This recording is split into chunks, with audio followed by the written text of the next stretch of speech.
Hi, I'm Dan, the Dent Guy, and today I'm going to show you exactly why it matters where your dent is on your panel. What we have here is a door that we've removed the outer skin from to give you a peek on the inside. So here in blue you can see the upper door brace. There are some small holes and slots that we might be able to work through with little tools to remove dents, but some vehicles do not even have these, which limit the access to this area of the door. If you move down a little bit further, just below, you can see that it's a pretty wide open area, and we can go down through the glass using a shield and a tool and get to those dents quite easily. Next, we have your yellow crash beam. This is like the roll cage for your vehicle. It's very strong, but it also adds another obstacle for us to do dents in front of, in between it and the skin, where smaller tools will need to be used, and it slows the repair process down.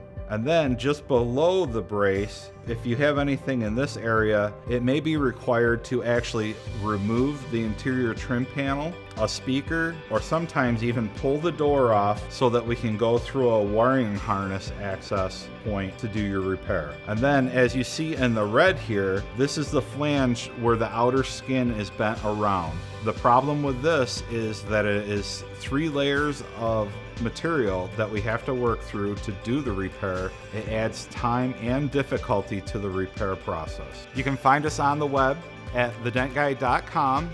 You can text us your photos at 585-721-6945, or you can email us at dentrepair@thedentguy.com.